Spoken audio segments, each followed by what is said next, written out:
लेकिन आपको भी अपने मैथ्स के लिए जल्दी तैयार हो जाना चाहिए। जेईई मेंस हो या एडवांस स्ट्रैटेजी, टॉपर्स से जानिए कि कैसे जीता जाता है maths. DKT Engineering, a daily knowledge track platform for JEE aspirants. मेरा नाम मृदुल अग्रवाल है। मैंने जेईई मेंस मार्च अटैम्प्ट में 300 आउट ऑफ 300 का perfect score with 100 percentile secure करा है। मेरे जेईई मेंस फरवरी अटैम्प्ट में 295 मार्क्स थे एंड 99.999 परसेंटाइल थी। आज डीकेटी पे मैं आप सबके साथ अपनी प्रिपरेशन स्ट्रैटेजी एंड कुछ जनरल क्वेरीज को आंसर करना चाहता हूँ। तो पहले हम सब्जेक्ट वाइज स्ट्रैटेजीज़ पे चलते हैं, उसके बाद कुछ जनरल प्रिपरेशन स्ट्रैटेजी पे आते हैं। तो पहले स्टार्ट करते हैं फ़िज़िक्स से। फ़िज़िक्स बेसिकली एक एप्लीकेशन बेस्ड सब्जेक्ट है और जेईई मेंस प्रिपरेशन के लिए एनसीईआरटी फ़िज़िक्स की काफ़ी अच्छी है। फ़िज़िक्स के एनसीईआरटी में काफ़ी सारी ऐसी चीज़ें हैं जो आपको कहीं किसी और बुक्स में नहीं मिलेंगी एंड काफ़ी सारी एप्लीकेशन पार्ट है उसके अंदर। तो साल भर जेईई एडवांस प्रिपरेशन के बाद हमें जेईई मेंस जनरली फ़िज़िक्स में प्रॉब्लम नहीं करता है। फ़िज़िक्स को बिल्डअप करने के लिए मोस्ट इंपॉर्टेंट है कि हम सारे एप्लीकेशन और कॉन्सेप्ट्स को दिमाग में बार बार बैठाएं एंड ज़्यादा से ज़्यादा प्रैक्टिस करें। एनसीईआरटी फ़िज़िक्स की काफ़ी गोल्डन बुक है, उसको बार बार पढ़ें। काफ़ी सारी चीज़ें हैं जो जेईई मेंस पूछता है जो डायरेक्ट एनसीईआरटी से हैं, डायरेक्ट इन डेप्थ थ्योरी में है। एंड आजकल का जैसा जेईई मेंस का पैटर्न आ रहा है, फिज़िक्स में भी थ्योरी बेस्ड काफ़ी क्वेश्चंस आ रहे हैं, असर्शन रीजन बेस्ड क्वेश्चंस आ रहे हैं। तो उसके लिए हमें एकदम क्रिस्टल क्लियर कॉन्सेप्ट की क्लैरिटी होनी चाहिए जो कि एनसीईआरटी बुक्स को पढ़ने से एकदम अच्छे से आएगी। एंड मेन पॉइंट जो एप्लीकेशन बेस्ड वाला है वो न्यूमेरिकल्स की प्रैक्टिस करने से आता है।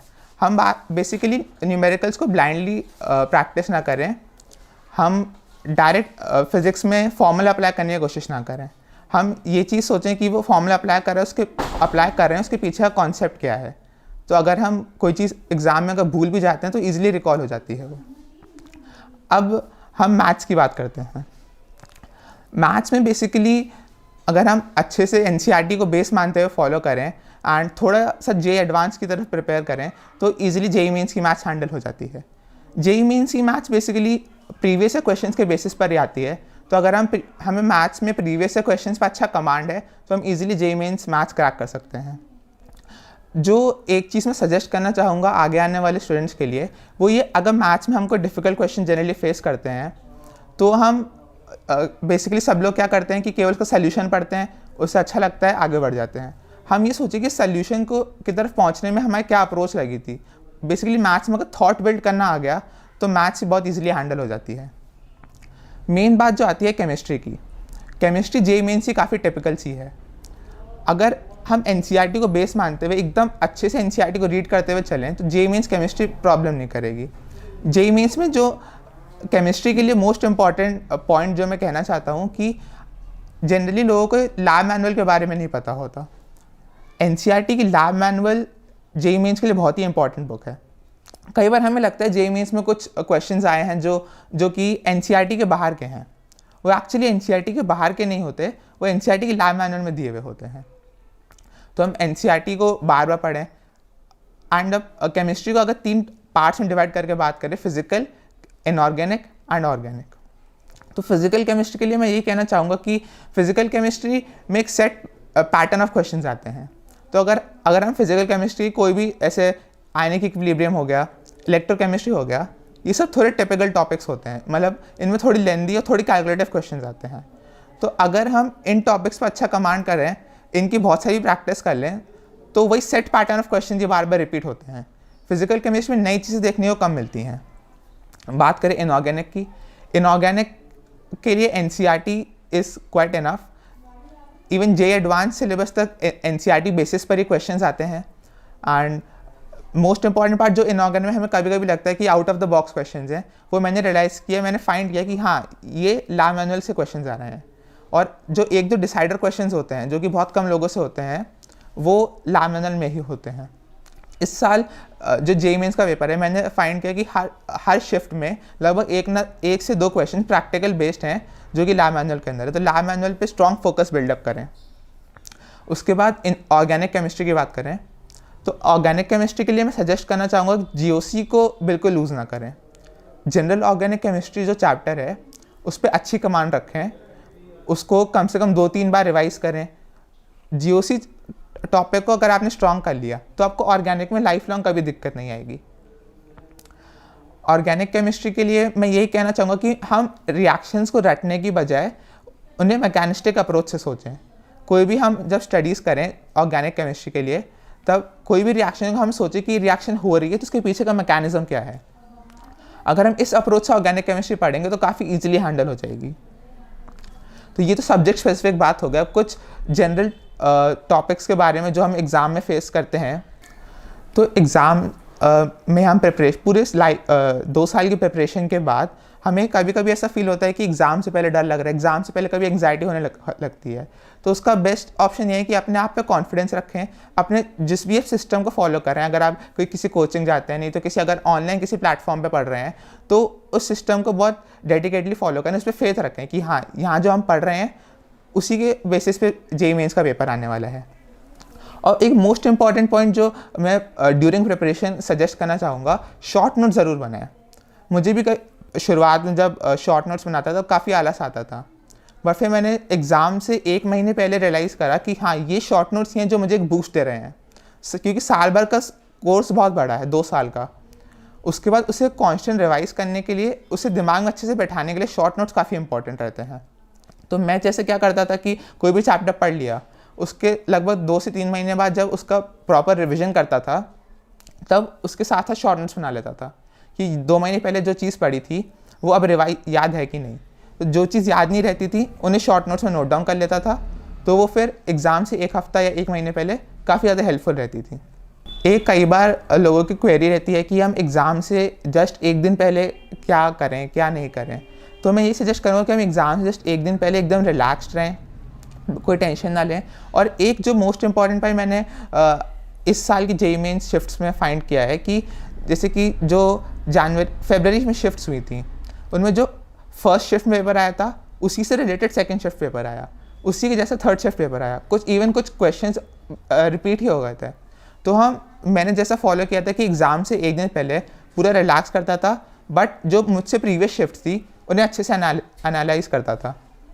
उससे काफ़ी फ़ायदा हुआ कि मुझे पता रहता था कि अब आगे आने वाला पेपर कैसा आएगा, और एग्जैक्टली उसी पैटर्न में पेपर आया। तो मैं अभी अपनी बुक लिस्ट के बारे में बताना चाहूँगा कि मैंने कौन कौन सी बुक्स, कौन कौन सा मटेरियल फॉलो किया। बेसिकली मैंने बेस तो अपने कोचिंग मटेरियल और एनसीईआरटी बुक्स को ही रखा, बट जो मुझे बुक्स अच्छी लगी, जो मैं सजेस्ट करना चाहूँगा आगे भी लोग फॉलो करें, वो ये थी कि फ़िज़िक्स में मैंने फिज़िक्स गैलेक्सी बुक्स को काफ़ी अच्छे से फॉलो किया। उनके अंदर एकदम कंसाइज वे में एंड एकदम गाइडेड वे से चीज़ें दे रखी हैं। उसके अंदर थ्योरी के साथ अच्छे से सारे न्यूमेरिकल एप्लीकेशंस वगैरह सब अच्छे से हैं। तो फिज़िक्स के लिए मैं सजेस्ट करना चाहूँगा फिज़िक्स गैलेक्सी बुक्स। उसके बाद केमिस्ट्री में मैंने coaching material and NCERT books के साथ साथ जो मैंने physical, inorganic and organic books follow करी वो थी VK Jaiswal in inorganic, Neeraj Kumar in physical chemistry and MS Chauhan in organic chemistry. बात करें मैथमेटिक्स की, तो उसमें मैंने बेसिकली अपने जो मेरे टीचर्स ने कॉन्स्टेंटली मटेरियल प्रोवाइड करा, उसके साथ साथ मैंने एक आध बुक्स विकास गुप्ता फॉलो करने की कोशिश करी।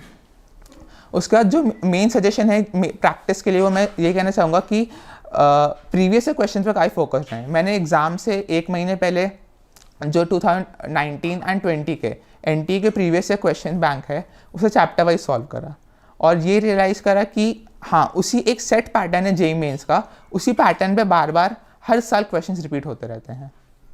एंड एक और जो सोर्स मैं बताना चाहूँगा लोगों को कि एनटीए अभ्यास मॉक टेस्ट ऐप है, उसके वो काफ़ी अच्छा क्वेश्चन बैंक है। वो लाइक एग्ज़ाम से हम 1 महीने पहले मैंने क्या करा था कि हर ऑल्टरनेट डे एक मॉक टेस्ट देता था। उस एनटीए अभ्यास क्वेश्चन बैंक के आपको ऑनलाइन भी कुछ चैप्टर वाइज भी मिल जाएंगे। जो ऐप है उस पर तो फुल सिलेबस टेस्ट हैं लगभग 100 के अराउंड, एंड आपको ऑनलाइन लगभग शुरू के 50 टेस्ट के चैप्टर वाइज क्वेश्चन बैंक से मिल जाएंगे। तो उसे फॉलो करना काफ़ी ज़्यादा हेल्पफुल लगा मुझे, जो कि एनसीईआरटी के एकदम एक डेप्थ, एक पॉइंट को अच्छे से कवर करता है। तो अब जो बच्चे कोचिंग नहीं जाते हैं उन लोग के दिमाग में सवाल होगा कि हम कैसे प्रिपेयर करें, हम कैसे आगे अपनी प्रिपरेशन को कंटिन्यू करें। तो उनके लिए अभी जैसे कि ऑनलाइन सब कुछ अच्छे से अवेलेबल है, काफ़ी सारे ऐप्स हैं, प्लेटफॉर्म्स हैं ऑनलाइन जो कि अच्छे से कोचिंग प्रोवाइड करते हैं। तो मैं उनको यही कहना चाहूँगा कि एक पर्टिकुलर प्लेटफॉर्म को अच्छे से होल्ड करें एंड बार भटके नहीं कि हाँ ये ज़्यादा अच्छा होगा कि ये ज़्यादा अच्छा होगा। उसी पर्टिकुलर प्लेटफॉर्म पे ओरिएंट करके अपनी स्टडीज़ करें, उस प्लेटफॉर्म पे फेथ रखें। और अगर आप खुद से पढ़ाई कर रहे हैं, किसी कोचिंग वगैरह नहीं ज्वाइन कर रखा है, तो उसके लिए मोस्ट इंपॉर्टेंट पॉइंट जो मेरे हिसाब से सेल्फ डिसिप्लिन मेंटेन करना। जैसे कि अगर आप किसी कोचिंग जाते हैं तो वहाँ पे आपको एक सेट टाइम पे क्लासेस मिलती हैं, उसी के अकॉर्डिंग आपको होमवर्क करना पड़ता है, उसी के अकॉर्डिंग टेस्ट वगैरह होते हैं, तो शेड्यूल अपने आप अच्छे से सेट होता है। पर अगर आप कोचिंग नहीं जाते हैं तो मैं यही कहना चाहूँगा कि अपना शेड्यूल अच्छे से फॉलो करें। एक बहुत अच्छा इंपॉर्टेंट पॉइंट है कि अपनी स्लीप को बिल्कुल सैक्रिफाइस ना करें, क्योंकि ये मैंने शुरुआत में बीच में किया था कि मैं सोचता था कि चलो दिन में 6 घंटे सो लेते हैं, 5 घंटे सो लेते हैं, ज़्यादा टाइम पढ़ने को मिलेगा, बट उससे मेरी प्रोडक्टिविटी डिक्रीज़ ही हुई। तो मैंने हमेशा ये कोशिश की पूरी 8 आवर्स की नींद पूरी लूँ। तो मैं ये कहना चाहूँगा अपनी नींद को सैक्रिफाइस ना करें एंड अच्छा सा रूटीन सेट करें कि रात को लगभग 11 बजे सो जाएँ एंड सुबह 7 बजे उठ जाएँ। उसके बाद जैसे अपनी मॉर्निंग एक्टिविटीज़ के बाद पढ़ने बैठ जाएँ। उसके बाद जो मोस्ट इंपॉर्टेंट पॉइंट है कि एट अ स्ट्रेच स्टडी ना करें, बीच में थोड़े थोड़े ब्रेक्स लेते रहें। तो ये आपकी प्रिपरेशन में काफ़ी ज़्यादा हेल्प करेगा। एंड सबसे इम्पॉर्टेंट पॉइंट, अपने आप पर कॉन्फिडेंस रखें। एंड एक और जो पॉइंट मुझे लगता है वो मेंस प्रिपरेशन के लिए, वो ये है कि सिली मिस्टेक्स काफ़ी ज़्यादा होती है मेंस पेपर में, क्योंकि कैलकुलेशन बेस्ड क्वेश्चंस काफ़ी आते हैं। तो मैं ये कहना चाहूँगा कि जैसे कि अभी जो पैटर्न चल रहा है न्यूमेरिकल में, आपको 10 में से 5 क्वेश्चन अटैम्प्ट करने पड़ते हैं। तो मैं ये सजेस्ट करूँगा कि आप लोग कम कैलकुलेशन वाले क्वेश्चन अटैम्प्ट करें ताकि कैलकुलेशन मिस्टेक्स ना हो। एंड घर पे भी कैलकुलेशन की प्रैक्टिस पूरी करें, कैलकुलेटर का यूज़ अवॉइड करें। एंड खुद से बार बार जो प्रीवियस क्वेश्चन उनसे उन्हें 2-3 बार प्रैक्टिस कर लें, सो दैट उसी सेट पैटर्न ऑफ कैलकुलेशन हमारे दिमाग में बैठ जाए और हमें पेपर के वक्त किसी तरह का फेयर ना बचे। एंड पूरे ईयर लॉन्ग अगर हम कोई भी टेस्ट देते हैं तो हमें कई बार बीच में लगता है कि यार हमसे नहीं हो रहा है, ये काफ़ी डिफ़िकल्ट चीज़ें जा रही हैं। तो उस पॉइंट को लेकर मैं ये कहना चाहूँगा कि उसको एज ए लर्निंग लें कि हाँ ठीक है, आज नहीं हो रहा कल हो जाएगा, आज नहीं हो रहा था, आज तक नहीं हो रहा था, अब कल से होने लग जाएगा। इस एटीट्यूड के साथ प्रिपरेशन करें। अगर हम कुछ इंपॉर्टेंट टॉपिक्स की बात करें कि आपको लगता है कि हाँ हमने साल भर प्रिपरेशन थोड़ी वीक रही एंड लास्ट में इन टॉपिक्स को हम फोकस करके थोड़ा अपना स्कोर बूस्ट कर सकते हैं, तो जैसे कि मैथ्स की बात करें तो मैथ्स में हर साल जो वेक्टर 3D है एंड प्रोबेबिलिटी है एंड थोड़ा ट्रिग्नोमेट्री हो गया, ये टॉपिक्स का वेटेज काफ़ी ज़्यादा रहता है। Specifically vector 3D and probability easier side आते हैं एंड इनका हाई वेटेज रहता है, तो हम इनको ईजिली एस करें तो हमारा स्कोर बूस्ट हो, क्योंकि हर साल लगभग 3 से 4 क्वेश्चन इन टॉपिक्स पे रहते ही हैं पेपर के अंदर। बात करें इनऑर्गेनिक केमिस्ट्री की, तो जेईई मेंस का सेट पैटर्न है कि हर पेपर में डी एंड एफ ब्लॉक से लगभग 1 से 2 क्वेश्चन रहते ही हैं। तो अगर हमें लग रहा है कि इनऑर्गेनिक केमिस्ट्री में थोड़ा वीकनेस लग रही है कि भाई हमें याद नहीं रहती, तो डी एंड एफ ब्लॉक पे थोड़ा फोकस कर लें। एंड जो एक काफ़ी इंपॉर्टेंट पॉइंट है ओवरऑल व्यू से, कि लास्ट में हम अगर अब जे एडवांस प्रिपरेशन कर रहे हैं एंड थोड़ी वीक चल रही है प्रिपरेशन, तो लास्ट में हम जेईई मेंस एस करने के लिए जेईई मेंस स्पेसिफिक टॉपिक्स वो काफ़ी ज़्यादा फोकस करके पढ़ें, क्योंकि उनसे हर साल सेट है कि कम से कम फिजिक्स में 2 क्वेश्चन आएंगे ट्रांजिस्टर सेमीकंडक्टर से, केमिस्ट्री का 2-3 क्वेश्चन आएंगे केमिस्ट्री इन एवरीडे लाइफ से, इन्वायरमेंटल केमिस्ट्री से, एंड थोड़ा जो रटने वाला पार्ट है जो जेईई मेंस स्पेसिफिक पार्ट है। एंड मैथ्स के अंदर हर साल लगभग हर पेपर के अंदर statistics, mathematical reasoning, heights and distances, इन छोटे छोटे टॉपिक्स से जो कि काफ़ी ईजी हैं, इनसे काफ़ी लगभग 1-2 क्वेश्चन आते हैं जो कि हम काफ़ी कम टाइम में इन टॉपिक्स को स्ट्रॉन्ग कर सकते हैं। तो एट लास्ट में अपनी सक्सेस का पूरा क्रेडिट अपने पेरेंट्स एंड टीचर्स को देना चाहता हूँ।